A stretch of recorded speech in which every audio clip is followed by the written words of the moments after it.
अगर मैं आपसे एक सवाल पूछूं कि आपको पता है कि आपकी फर्टिलिटी कैसी है, देन आप कुछ चीजें सोचने लग जाएंगे। तो आज ऐसे ही फर्टिलिटी के जो क्लिनिकल मार्कर होते हैं वो मैं आपको बताऊंगी।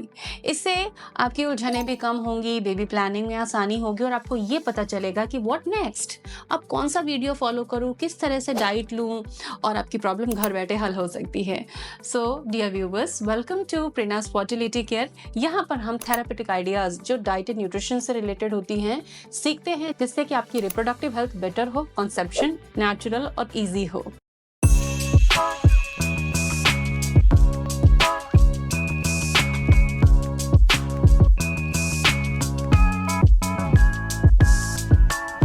सो वेलकम अगेन। आप चैनल को सब्सक्राइब जरूर करें और हाँ, आप मुझे प्रेरणास डाइट क्लिनिक पर भी फॉलो कर सकते हैं for family and general health. तो आज मैं आपको ऐसे 12 क्लिनिकल इंडिकेटर या गायनेकोलॉजिकल मार्कर बताने वाली हूँ जो आपको बताते हैं आप फर्टाइल हो या नहीं हो। इन 12 साइन को आप अपनी यानी कि फीमेल बॉडी के अंदर नोटिस करें जिस तरीके से बताया गया है, एंड देन आप समझ जाएंगे कि आपकी फर्टिलिटी कहाँ तक ठीक है और कहाँ आपको करेक्शन करने की जरूरत है। फर्टिलिटी रिसर्च के मुताबिक फीमेल बॉडी से जब ओव्यूलेशन के टाइम एक स्ट्रेची पारदर्शी सा एक पदार्थ, एक वाटरी डिस्चार्ज आता है, वो स्पर्म की मूवमेंट की कैपेसिटी को 3 गुना बढ़ा देता है और फर्टिलाइजेशन में हेल्प करता है। तो क्या आपको सर्वाइकल म्यूकस दिखता है फर्टाइल डेज में? और वो फर्टाइल डेज होते हैं आपके महीने के बिल्कुल बीच के कुछ 3 से 5 दिन। देखिए, जो भी मैं मार्कर बता रही हूँ उन सब पे मेरे डिटेल वीडियोस हैं, तो डिस्क्रिप्शन आप देख सकते हैं। इसके अलावा आप चैनल की प्लेलिस्ट को भी एक्सप्लोर कर सकते हैं regarding your query and regarding your issues. दूसरा जो मार्कर होता है ये आपके बॉडी टेम्परेचर में चेंजेस का होता है और ये टोटल आपके हॉर्मोन्स पर आधारित होता है। लेकिन हॉर्मोन्स को तो हम केवल लैब टेस्ट से जान सकते हैं, लेकिन हार्मोन का जो इफेक्ट है बॉडी टेम्परेचर ड्रॉप, उसको आप डेली रिकॉर्डिंग से, थर्मोमीटर रीडिंग से समझ सकते हो। तो सुबह उठते ही आपको बेसल बॉडी टेम्परेचर नोट करना होता है, बेड से पैर उतारने से पहले हर दिन नोट करके रखना होता है। आपको क्लियर पता चल जाता है कि आपकी बॉडी कैसे रिस्पॉन्ड कर रही है, ट्रेंड क्या होता है।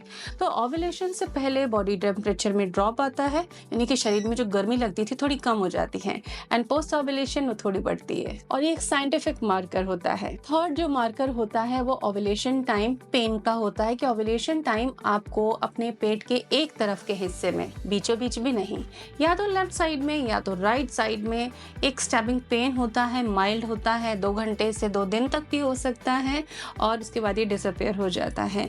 ये साइंटिफिक मार्कर है आपकी फर्टिलिटी का एग रिलीज होने का, कि ओवरीज से एग अब रिलीज होने वाला है। क्लिनिकल टर्म में इसे फॉलिकुलर रप्चर कहा जाता है। चौथा मार्कर है ब्रेस्ट टेंडरनेस।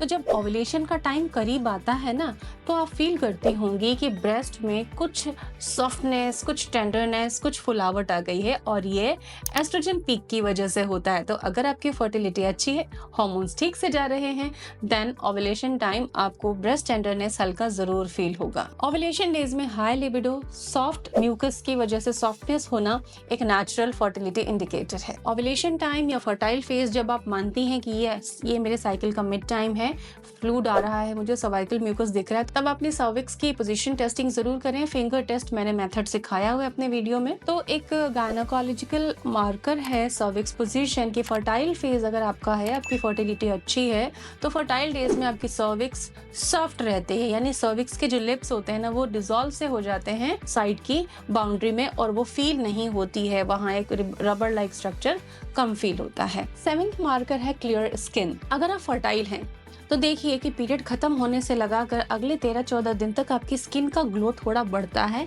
एक्ने कम हो जाते हैं। क्यों? क्योंकि ये एस्ट्रोजन कंट्रोल करता है। अगर ऐसा है, आपका ग्लो बढ़ता है हर महीने, इस तरह से आप नोटिस करती हैं आपके स्किन को, तो आपका हार्मोन ठीक है। 8वां मार्कर है मिड साइकिल स्पॉटिंग। कई फीमेल्स को मिड साइकिल स्पॉटिंग होती है और वो इतनी दुखी हो जाती हैं और वो इलाज ढूंढने लग जाती हैं इंटरनेट पर। घबराएं नहीं, ये फर्टिलिटी इंडिकेटर भी हो सकता है। अगर आपकी साइकिल ठीक है और हल्की स्पॉटिंग आपको होती है तो ओव्यूलेशन स्पॉटिंग मानते हैं। कभी कभी जब एग रिलीज होता है तो फीमेल्स एक्सपीरियंस करती हैं ऐसी स्पॉटिंग, इट्स टोटली नॉर्मल। ये लाइट ब्राउन से लगाकर हल्के रेड में होता है और बहुत ज्यादा ब्लीडिंग नहीं होती, हल्की स्पॉटिंग होती है। फर्टिलिटी रिसर्च के मुताबिक जब फीमेल फर्टाइल फेज में होती है तो मेल फेरोमोन्स के लिए ज्यादा सेंसिटिव होती हैं, तो उनकी स्मेल सेंस जो होती है वो बहुत हाई रहती है। तो अगर आपके साथ ऐसा होता है फर्टाइल फेज में मंथ के मिड टाइम में, तो आपके हार्मोन्स ठीक हैं। 10th मार्कर है ब्लोटिंग या वाटर रिटेंशन।